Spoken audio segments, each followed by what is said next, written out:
Hello, fellow Rotarians and guests. I'm Lori Alton, and I'm honored to serve as your club president for the Rotary year 2021-2022. The Rotary Club of Columbus has a storied past, beginning in 1915, when a group of civic-minded people saw the need for leaders to come together to find ways to make our community better. And now, 106 years later, we're a vibrant, strong club that continues to place service above self. Our club is diverse, with members across all sectors of business, government, military, healthcare, education, nonprofit and community service, ministry, and the arts. And we come together each week as friends with a shared purpose of learning how we can be more involved in the things that matter to all of us. And we leave committed to changing our community and changing lives. As Rotarians, we are people of action, and it shows. So welcome back to Rotary. Thank you for being here, and thank you for making a difference in our community.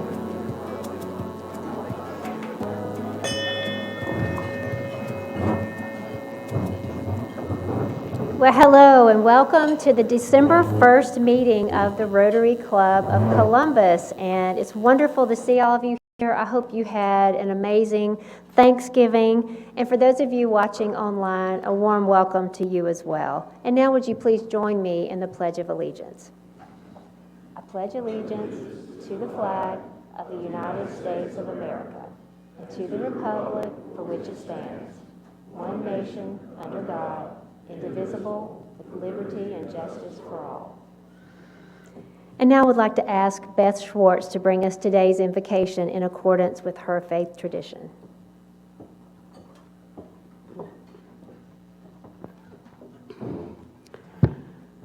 Well, today is day 3 of Hanukkah. So for all who celebrate, Happy Hanukkah. Hanukkah is not a major holiday in the Jewish calendar, but it's very significant, and it's especially significant to American Jews, because what Hanukkah actually celebrates is a victory for religious freedom. And so here we are in a country where that's part of our law, the freedom to believe, the freedom to practice, the freedom to bear witness, and also the freedom from being targeted for one's faith. Incredible, incredible. And so I hope that you join me in gratitude for such a reminder.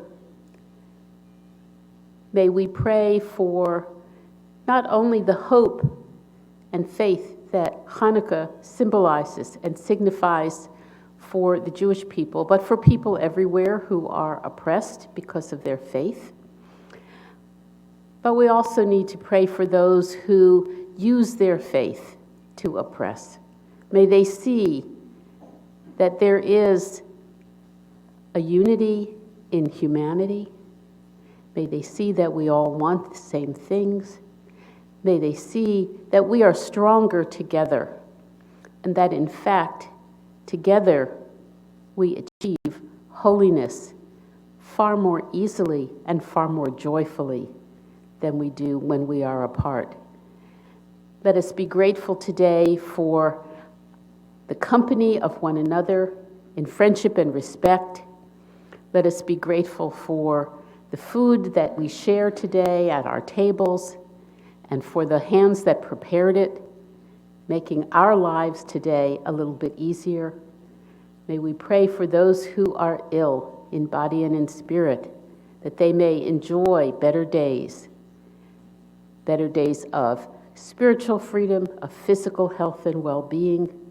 May we remember that the light of Hanukkah is a light of hope and a promise of future goodness, future happiness, future strength. For all these things, O Holy One of blessing, we are grateful. Bless us as we bless you. Remember the cans.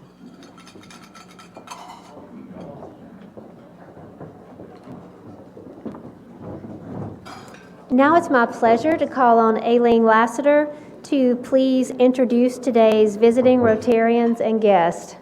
Cedric, awesome. Madam President and fellow Rotarians, it's my pleasure today to introduce you to our visitors and guests.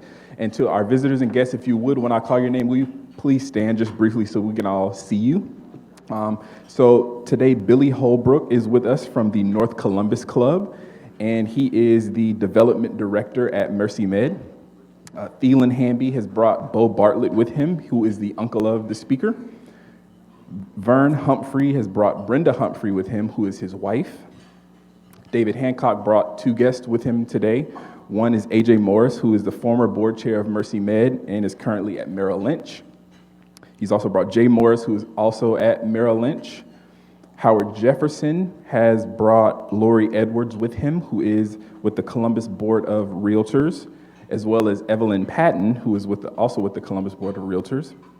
Cecil Cheese has brought Otis Scarborough, who is the father of the speaker. And Tyler Townsend has brought two guests with him, Angelica Rosa-Wadowski with Century 21, as well as Lacey Smith, who is the father-in-law of the speaker. And last, Kevin White has brought Hatem El Sayeg, who is with Barge Design Solutions. Thank you all visitors and guests for being with us today. Wonderful. Welcome to all of our visiting Rotarians and guests, and a special thank you, Cedric, for keeping me on my toes. It's an honor each week when we welcome a military guest, and so it's my pleasure now to call on Pete Jones to introduce today's Colonel Ralph Puckett Jr. Soldier of the Week. President Laurie, fellow Rotarians, you now have the Jones and Smith crew, or the Smith and Jones crew. I'd like to introduce Lieutenant James Smith, a great infantryman who's also going to be transitioning over to military intelligence. But he's also homegrown, so he was born here up north in Woodstock, Georgia, and attended River Ridge, graduated in 2014. And as you can tell, come on, stand up, we can do the height comparison. He was a tight end. I was a safety, and you can see that probably would have been a bit disparity. But he went on to play D3 football at Century College in Kentucky, and then decided he wanted to come back to SEC land and transition back down to Mississippi State University, where he graduated with a major in chemistry. So that's the other disparity we have there. But he went on to ROTC, commissioned as an infantry officer, went through infantry basic officer leader course here, and then for family reasons stayed here in the local area to help out with his folks up north, but has done a great job as a platoon leader of our basic training company, an executive officer, and now he's learning a lot about social media. And I'll tell you, as a son, or father of a son that went through 197th Basic, the parents are there every morning looking for pictures of their sons and daughters as they go through this experience, so we appreciate you posting that and keeping all of us informed of what's going on. He has attended airborne school and is looking forward to finishing up a master's in business administration and then moving on to Fort Huachuca, Kentucky to start his military career.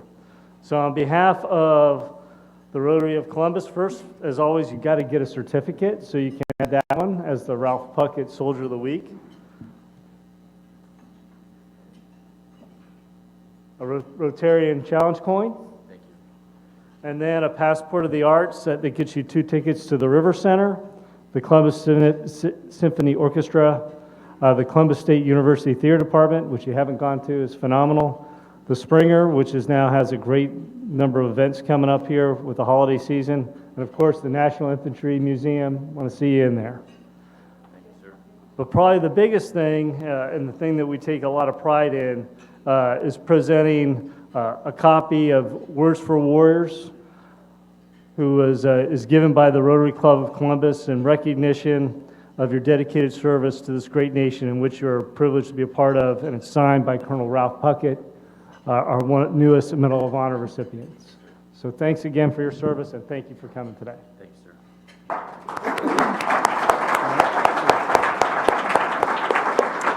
First Lieutenant Smith, first of all, it was wonderful to meet you, and we're so happy to have you here. If you please take back our gratitude and well wishes to all the men and women that serve alongside you at Fort Benning, and we hope that you come back and visit with us again soon. Thank you. At this time, I would like to call on past President Greg Kemp, who is chair of this year's nominating committee. He is going to share the slate of proposed officers for 2022 through 2025. President Lori, it's my distinct privilege to place into nomination before the club 3 new directors whose term will begin in the summer of 2022. David Lewis, Maureen Gottfried, and Ian Bond.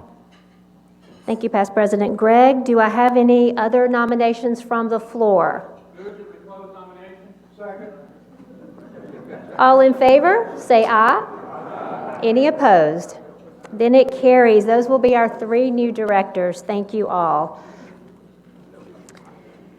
So today's announcements, as you all are aware, Mary Reed passed away on November 18th, and I wanted to let you know that there will be a memorial service for Mary at St. Luke United Methodist Church on Monday, December 20th at 2 o'clock. And I talked with Kurt, her son, when he was here, that I'm hopeful that we can all sit together as a group and represent Mary's Rotary family. And as a way to honor Mary and her love for all things Christmas, if you ever went to Mary's house, you know she loved Christmas. So Julie and fellow Rotarian Jay O'Neill had a brilliant idea to bring in some of Mary's most special Christmas ornaments and to put those on our tables here, and for each of us at the end of the program to take and put those on the tree. And so you each should have an ornament of some kind, but it was Mary's. And here's the other special thing, is the tree you see in the back was actually one of Mary's Christmas trees. And so before you leave today, if you would please take an ornament, place it on the tree, and then in 2 weeks at our December social, we will each take a ornament that we can take home in memory of Mary. I would also like to say, if you are an amateur photographer with an iPhone, we need your occasional help. If you would consider volunteering with Jim to take pictures during the meeting on the weeks that he can't be here. And that doesn't happen very often, but when it does, we need someone who could offer their services as a photographer. So if you would be willing to serve in that capacity, if you would please see Julie or Frey McCormick or me after the meeting. And also, please take this opportunity to sign up for Salvation Army bell ringing. That'll take place next Thursday. We have 1-hour time slots, 2 Rotarians per hour, so you can take a buddy and sign up and ring the bell. It's always very festive and a lot of fun. Sign-ups are in the back. We will also have the new directories here next Wednesday, the printed directories. Now, if you've opted for a digital copy, that will be emailed to you next week as well. And just let me tell you, I would be remiss if I did not thank Phyllis Aaron. Phyllis, you knew I had to do this. Thank her for all of her hard work and dedication to this directory.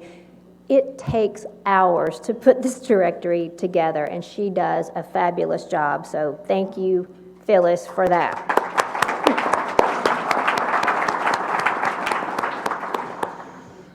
Last announcement is our Rotary Zoom happy hour tomorrow evening from 6 to 8. Just join us for a few minutes or join us for the entire 2 hours via Zoom.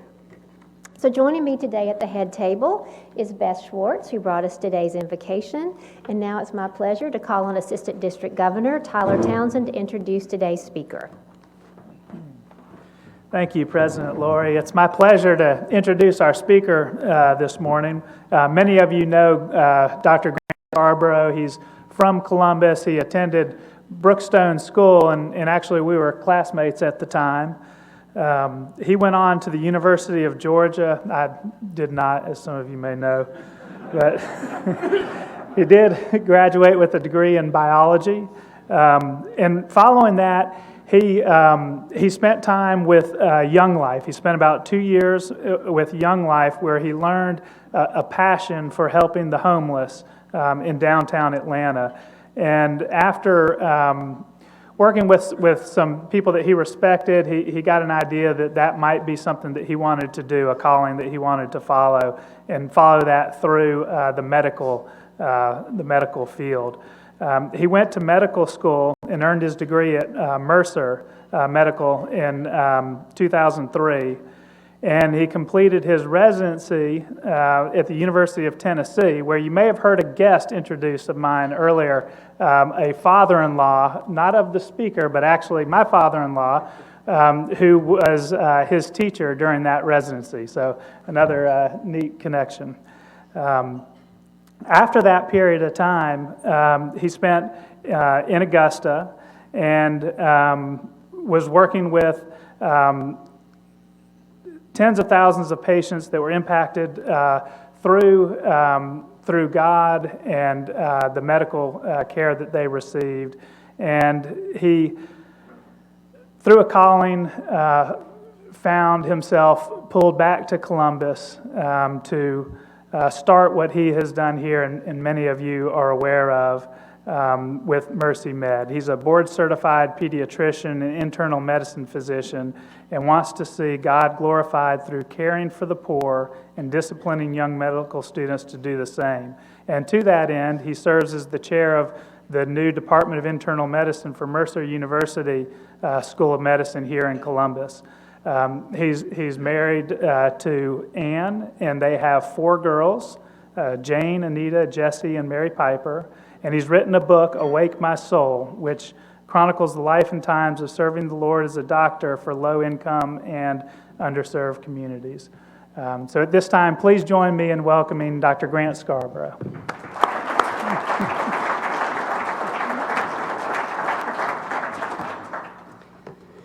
I think that about wraps it up. Who wants to close the meeting out? Thank you, Tyler. I think Tyler was most excited about me going to Brookstone because when I showed up, I was the smallest guy at Brookstone that year.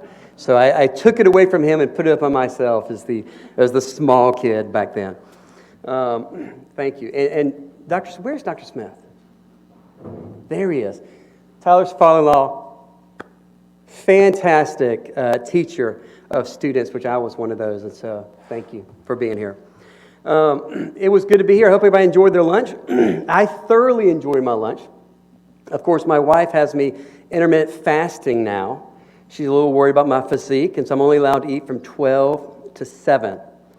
So if you ever do that, every lunch becomes wonderful. And this lunch was wonderful, so thank y'all so much for that. Rotary, I did a little research. And read up about you guys, and it's awesome. I read up about the motto, service above self. Goes all the way back to 1920. That is not a popular motto in America right now. I got 4 daughters. They like a lot of likes on their Instagram and their pictures. The self is really lifted high. But what a great motto that y'all have, to have service above self. And I hope y'all never lose sight of that. I also saw where you worked for polio, giving over $2 billion away to help eradicate polio. And if you quit doing what you're doing today, in 10 years, 200,000 children will be paralyzed from polio. What an amazing work. It's great to be here. I feel like our ethos is very similar. We have a desire to help others, to serve. And my niche is kind of in that medical field. So I feel like I'm here with friends today. So thank you for letting me be here. I came 10 years ago. I came, and we were trying to decide, was it right before the clinic started or right after the clinic started? I thought it was beforehand, but I came a little bit with a dream of a desire, of an idea that we did in Augusta. I want to come to Columbus, which was kind of care for those in need through medicine. And so I'm excited to come back 10 years later to say, let me share what's happened over this time period. There's so much I want to share. I was really struggling, and I was going over this with my wife, and just so you know, everything I shared, she's like, yeah, they don't want to hear about that. They don't want to hear about that either. So I had to rewrite it a few different times. So if you want to go ahead and text her, I know a lot of y'all know her out there, and I'm throwing her under the bus now in case it doesn't go well. You know who to blame. I know I'm excited to share the services. I'm excited to share some of the buildings that we have, some new areas that we're located. But for me, what is MercyMed? For me, it's just our patients. I call them our friends, and I love them. I mean, this is what makes going to work so happy for me, is I get to sit down with individuals and get to know them and share life with them. There's so many, I wish I could tell you all their stories, but one that comes to mind is a patient that came to me 10 years ago. I thought I'd tell this story because it just tracks for a while. He came with a mass on his upper lip. It was so big, I mean, it was bigger than a quarter. I don't know how you got a mass that big on your upper lip. And he worked at a gas station. He was embarrassed. He wore a Band-Aid over it. He said he'd been a doctor for a few different times. They all said, it's got to be cancer, but you don't have insurance. There's nothing that you can do about it. So he came to me, shared the same story with me, and I said, well, let's do something about it. So in the office that day, we did a biopsy of it and sent it off, and it was cancer. I don't cure cancer. I don't treat cancer. We've had a lot of wonderful partners in the community. So I called Dr. Lane, the dermatologist. I said, will you help me? And we sent our friend over to him, and Dr. Lane did a 5-hour surgery on our friend to remove that cancer. Just suture him back up. He looked great. Didn't charge him a penny. He came back to the clinic about a week later, maybe 2 weeks later, with just the biggest smile on his face, no mask. He brought us a cake. He was so grateful for what we did for him. He was healthy otherwise. I didn't see him for a few years, and he came back. And unfortunately, I don't know if it's the same issue or not, whatever, but he had a new mass underneath his neck. And it was pretty large. It wasn't something dermatology could do, and we weren't sure how to take care of it. So my nurse got on the phone. He was from Alabama, and started calling different places in Alabama and got him into indigent care at UAB. And so we sent him up to UAB, and when he was there, he got treated. He got cured again of cancer. His wife was pretty sick. I started seeing his wife. And overall, they were doing well until he came back recently again with another mass.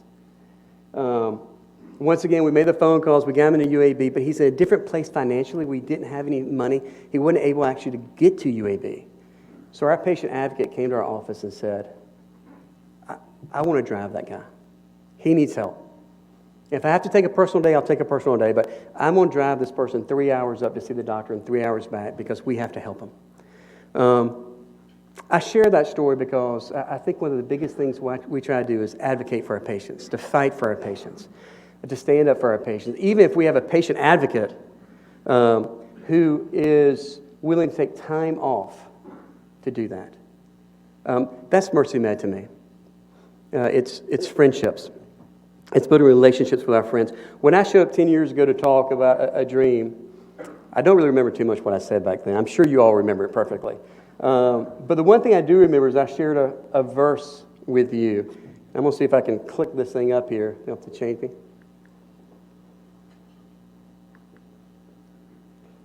Change slides. Hey. I remember sharing this verse. Blessed are they who consider the poor. I love that. The word consider means to think deeply about subject matter and then put into action. It's not just to think and walk away and do nothing, but it's to think and do. And blessed are they who think and do something for those who don't have as much as we have. I challenged y'all 10 years ago to do that. I'll challenge you today. I hope you hear this, get inspired, and put into action hands and feet to care.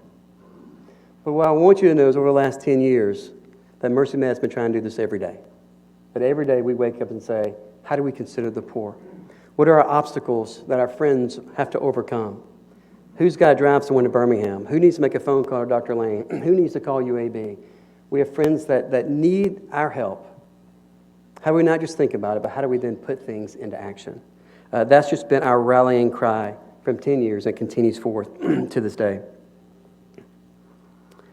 The other thing I'd just like to speak on for a second is just the plight of living in poverty. We see a lot of that. Some of them are homeless, some are the working poor. But when folks live in poverty, life can be very hard, and medical issues can really sink a lot of their hopes and dreams. And poverty is cruel, I'll just be honest with you. It's an equal opportunity taskmaster. It doesn't care your sex, your religion, your race. It doesn't care. And it's so hard for people sometimes to get up and get out of that. Sometimes when you've lived there for long enough, you have issues trusting doctors that move into the area. You have concerns about them getting up and leaving and maybe abandoning you. All these issues kind of bubble to the top. And one of our staff members recently said that our goal at MercyMed, and she said it, it's kind of just become a saying for us, is that we want to outlast people's mistrust. We want to be around long enough where our friends who are worried about us and wondered if we'd really do what we say we do would say, wow, they're doing it. You know, people don't know how much you care until you care how much. Wait, I got that backwards. Think about it in your head and you'll get it correctly. But we want to outlast their mistrust. I wrote it better here, so I'm going to read it. How about that? Wherever it went on my piece of paper. Our job is to be present and available and do quality work and treat people with respect. The person who jumps out to me is our addiction counselor, who over and over and over has to fight for folks coming off of alcohol, falling back in alcohol, going back into alcohol, and fighting and fighting and fighting for his patients. I love it. For me, what does this mean? I heard a phrase a long time ago that says, when you meet someone, meet them as if you will know them the rest of your life. I love that. When I go see someone behind the closed door, it's not a patient, it's a friend. I'm going to meet them like I know them the rest of their life. And all of a sudden, it builds mutual respect. It builds kindness. I go in. I can't tell you how many times I walk in the door, and the first thing the patient says is, "Doctor, how are your daughters doing?" Oh, man, they're doing great. Sometimes they'll say, "How's that daughter?" I was praying for that daughter. Because the last time I was there, I was just sharing some things going on in our life and things that weren't going perfect and having some struggles. And you know, I want my friends to know I'm just as broken as they are. That we all need help. Help sometimes looks different, but the reality is we all need it. And we treat each other with mutual respect, and we outlast their mistrust. I think that's where we really make a true difference. So, what is MercyMed? I'm going to try to put up here again on I'm not sure. Why don't you go to the next slide? I'm not sure if that's working or not. That one. And I'm not sure if you can read that or not, but I'll read it for you. It's our mission statement. And so I'll just share our mission statement. And MercyMed exists to proclaim Jesus Christ as Lord and demonstrate His love by providing affordable quality health care to the physical, emotional, spiritual needs of the underserved. It's a Christian nonprofit. We desire to proclaim Jesus Christ as Lord and demonstrate.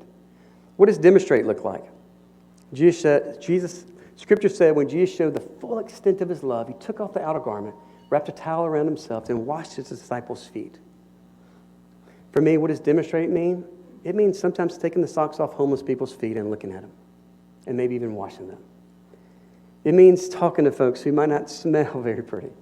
It means hugging people. It means doing what we can to show that not only do I care, but there's someone even greater than I, the great physician. He cares as well.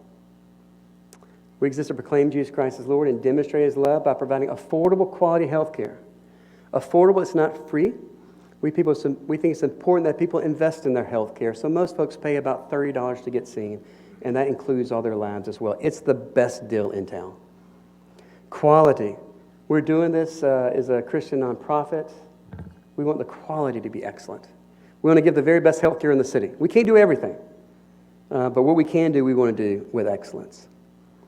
To the physical, emotional, spiritual needs. Physical, we see folks coming in, I mentioned, with masses. Lots of different masses in different areas that we see. Sometimes I feel like I'm in a third world country almost. We see folks come in with blood pressure that's over 250, blood sugar's too high to read. And so physical, emotional. Among my friends living in poverty, there's more physical abuse, sexual abuse, addiction, and mental illness. And we want to attack that. We have counselors on staff. We have group therapy on staff. I mentioned addiction counseling that we have there as well. Spiritual. We think we should treat the whole person, not just the physical or the emotional, treat the spiritual as well. To the underserved of this area, and this area happens to be a very big area because we don't have insurance, you'll drive a far way to be seen. We have folks driving from over an hour away in every different direction, and even farther away at times. Our next slide just shares a little bit about our core values. And I'll share those. I think it represents us well. Family. That's important. Culture is important to us. We love our staff. We love our patients. We want them part of our family. We love so many of y'all have volunteered or come and taught students or donated. This is part of the MercyMed family. Quality health care. It's already been mentioned, but it's important to us. Advocacy, willing to stand up and fight for the patients. Willing to try to get what they need. And even to come here and advocate on their behalf. Trust. We want to outlast their mistrust. And we want you to trust us that we are doing good care as well. Innovation. That was a token one for me because I like thinking outside the box a little bit. But the question is, looking at healthcare and figuring out, is this the best way that meets our friends that we serve? Or is there a better way? And thinking through that. Started 10 years. And I'm going to just flip through a couple of slides. I'm not sure if I'm doing this right or wrong. I'm definitely going backwards. Wow. I got through med school. Look at there. Look. Oh. So when we first started, it was just 3 of us. It was myself, office manager, and a nurse. And we're in the old CB&T building. And we had an old safe up in there, and we'd go check people's blood pressures in the safe. And you go in the safe, like the ceiling's kind of low. You feel like you're in a submarine. It kind of raised everybody's blood pressure a little bit. It was good for business. But we started off with just a small area, 6 exam rooms. A counselor came and joined us. And now we have a staff of 43. Is that not amazing? It's more than I ever could have imagined. We have 8 providers, 3 doctors, 5 mid-levels. Some of those are part-time, the mid-levels, but we have 8 providers seeing patients for us. We're in 4 different locations seeing patients in this community. And so I really feel like we're living out that dream of considering the poor and trying to overcome obstacles for them. This is our new building. We did this in about 2015. We renovated it then, so we have more space. We now have 12 exam rooms. We have 4 dental suites. We have counseling, all in this new building. That's still the new building.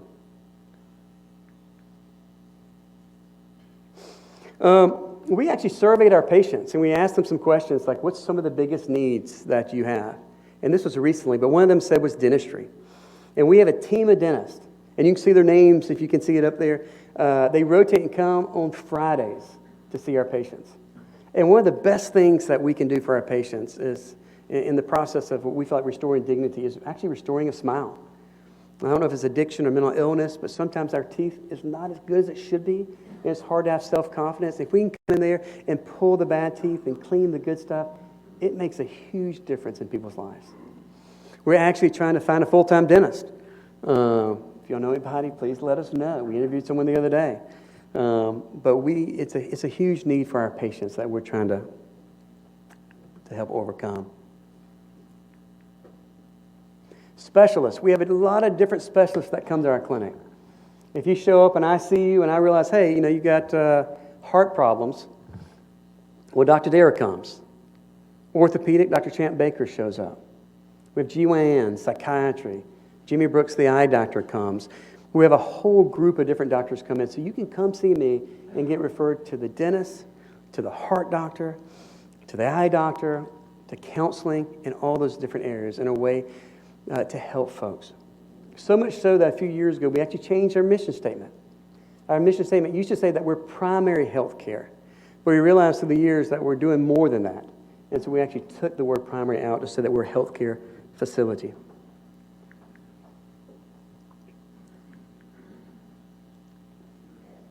Fox, when I first moved to Columbus, Fox was the 5th worst elementary school in the state of Georgia.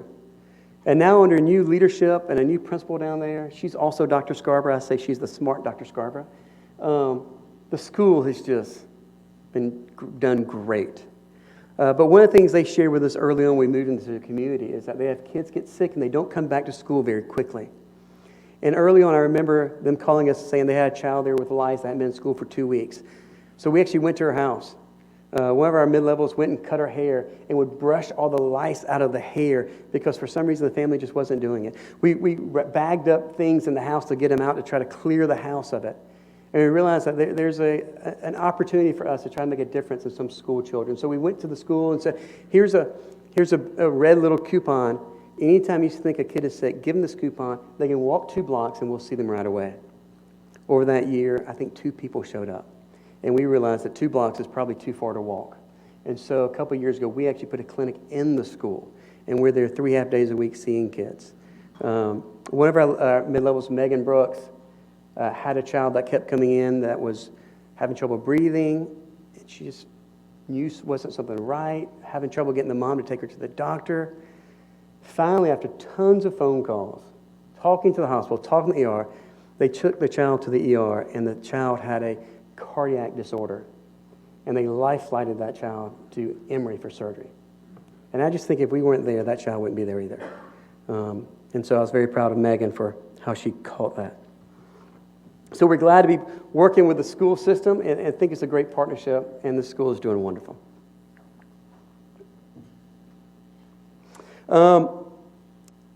If you haven't been by, we have it's not a garden, we have a farm. And we are farming for our patients. We feel like one of the biggest issues today, I'll be honest, the biggest pandemic, COVID is terrible. But the health of us is terrible. So many of my friends don't eat healthy, they exercise, leading to, if you look at the outcomes for medical issues and the poor always do worse. Healthy food is expensive and it's hard to get. So we grow food there. And we have a farmer's market on Friday. And we want a grant that if you bring your food stamps, we can double the value of your food stamps. So if you show up with $10, you get $20 worth of vegetables. And it's right there where you can get to it. So we're trying to overcome the issue of eating by providing healthy food there. We brought in a dietitian recently who is on staff as well. And the dietitian will evaluate you. And if you are food insecure to a certain level, we've actually partnered with Olivia Amos at the food mill next door. She has a heart to help folks get healthy food. And the dietitian has created meals for our patients. So if you're a diabetic or heart failure, something like this, and meet this criteria, you get to go see Olivia Amos, and you get 10 meals a week specifically for your medical condition for 3 months. It's incredible. We're trying to stop the bad outcomes from unhealthy eating. At this point in time, we have not finished the first 3 months. We have 20 people on it, which was our max. But we have seen folks lose weight already. Like, we think this is going to really help folks. And so we're excited to see the results of this. We've started a health and wellness program with physical therapy, exercise classes. We want our patients to move. In our community, the median age of stroke that we're seeing coming to physical therapy is under 50 years of age. And so we want folks to move. We want them to eat healthy. And so we've now started kind of a health and wellness program to try to get there as well. I was going to talk about COVID. I don't have time, but I did wear a hazmat suit one day. I thought I looked pretty good in it. Impact.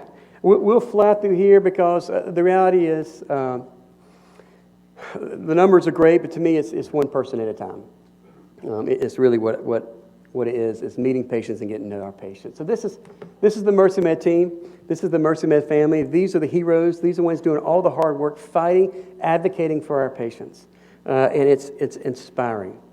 My other verse I love, especially around Christmas season, it says that it's in a paraphrase called The Message. It says that Jesus put on flesh and blood and moved into the neighborhood. And at MercyMed, what we're trying to do is be present in a neighborhood and be the hands and feet of Jesus. And so that's our goal. We have big things that we're looking forward to, that we're really excited about. And I wish I had a little more time to share that, but I've rambled on probably a little too long. But briefly, we're helping other clinics start in different cities now. I'm meeting every other week with a group of Tampa that wants to start a clinic. So what we started here, we're not overseeing it, but we're counseling and coming along beside them and talking with them. And soon there'll be a MercyMed Tampa. Isn't that awesome? And then the next big thing we're looking at is that we've outgrown our space again. And so we've bought the land next door, and we're looking at what do we need now. And as we surveyed those patients, some of the things that they said was, as I mentioned, dentistry, but they also said pharmacy. What another obstacle to kind of break down. And so we're looking at, how do we put a pharmacy in? How do we expand health and wellness as well? So we want to be on 2nd Avenue for a long time. We want to consider the poor, and we want to be the hands and feet of Jesus while we're there. So thank you all so much for letting me speak. Thank you.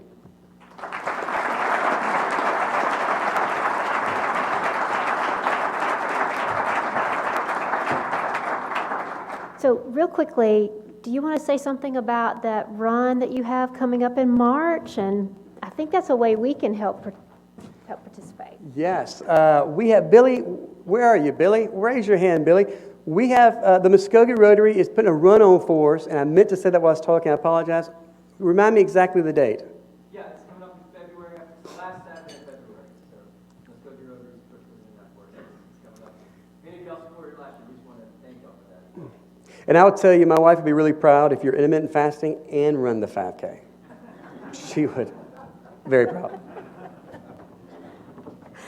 Thank you, Grant, so much. I was thinking about when you were here 10 years ago and looking at the impact that you and your team, and I know you give everybody else the credit, have made in our community in those 10 years. It's immeasurable. And I just thank you for that, and thank you for sharing it and being here with us. I don't know if we were doing this 10 years ago, but one of the things that we do to honor our speakers is to put a children's book inscribed with your name in the public library. So I wanted to check in quickly with GRSP student Haisha. How was your first Thanksgiving? It was good. Had some good food?